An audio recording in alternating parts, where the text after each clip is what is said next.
দর্শক, সড়ক দুর্ঘটনায় দুই সহপাঠীর মৃত্যুর প্রতিবাদে আজও বিক্ষোভ করছেন চুয়েটের শিক্ষার্থীরা এবং এই মুহূর্তে সেখানে রয়েছেন সহকর্মী ইবেন মীর। তিনি আমাদের সাথে যোগ দিয়েছেন। ইবেন, শিক্ষার্থীদের এই যে আন্দোলন চলছে, সমাধানের কোনো পথ এখন পর্যন্ত পাওয়া গেল কিনা?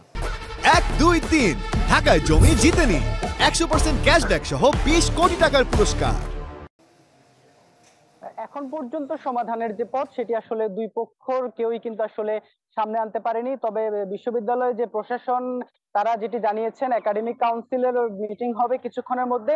সেই একাডেমিক কাউন্সিলের মিটিং এ সিদ্ধান্ত হবে যে শেষ পর্যন্ত আসলে কি হতে যাচ্ছে। তবে আমরা যেটি আসলে এখন পর্যন্ত নিশ্চিত করে যেহেতু বলেনি, একাডেমিক কাউন্সিলের মিটিংও হয়নি, তবে আমরা যে ইঙ্গিত পেয়েছি সেটি হচ্ছে বিশ্ববিদ্যালয় হয়তো বন্ধ ঘোষণা করা হতে পারে, এমনটি আসলে ইঙ্গিত মিলেছে। এবং পাশাপাশি তারা যেটি বলছে যে শিক্ষার্থীদের যে দাবিগুলো সেগুলো আসলে বিশ্ববিদ্যালয় প্রশাসনের হাতে নেই, যার কারণে বিশ্ববিদ্যালয় প্রশাসন আসলে সেই শিক্ষার্থীদের দাবি, যে বিশেষ করে কাপ্তাই যে সড়ক সেটি 4 লেনে করার যে দাবি শিক্ষার্থীদের মূল দাবি, সেটি আসলে বিশ্ববিদ্যালয় প্রশাসনের পক্ষে মেনে নেওয়া সম্ভব না, এটি যেহেতু বিশ্ববিদ্যালয় প্রশাসনের এখতিয়ারে নেই।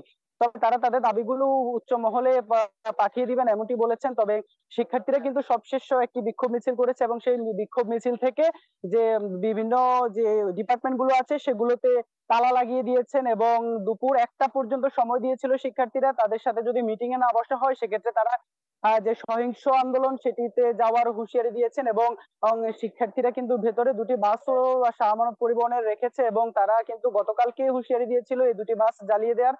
তবে এখন 1টা পার হয়েছে, এখন শিক্ষার্থীরা কি ভূমিকা নেয়, তারা বিক্ষোভ মিছিল করছেন। পাশাপাশি বিশ্ববিদ্যালয় প্রশাসনের পক্ষ থেকে যেটি জানানো হয়েছে, একাডেমিক কাউন্সিলের মিটিং এ কিন্তু আসলে জানা যাবে যে আসলে বিশ্ববিদ্যালয় বন্ধ ঘোষণা করা হচ্ছে নাকি, সেই বিষয়গুলো আসলে এখনো নিশ্চিত হবে। পাশাপাশি কাপ্তাই যে সড়ক সেটি কিন্তু আজকে চতুর্থ দিনের মতো কিন্তু এই যে যান চলাচল বন্ধ রয়েছে এবং কোনো ধরনের যানবাহন এখানে চলাচল করতে দিচ্ছে না, গাছের গুড়ি ফেলে এবং সড়কে আগুন জ্বালিয়ে কিন্তু রাস্তা বন্ধ রাখা হয়েছে। এবং ছাত্রদের সাথে কথা বলা ছাত্রছাত্রীরা যেটি বলেছে যে এটি আসলে শুধুমাত্র তাদের দাবি না, এটি রাঙ্গুনিয়া এবং রাউজানবাসীরও দাবি।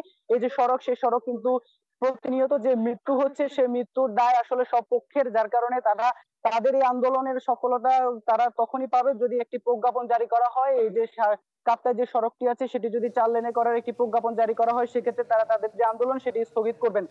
ইবেন, ধন্যবাদ আপনাকে। আমরা বুঝতে পেরেছি একটি সমাধানের পথে এগোক এই প্রত্যাশা রইল। ধন্যবাদ। দর্শক, চট্টগ্রাম থেকে ইবেন মীর আমাদের সাথে যোগ দিয়েছিলেন।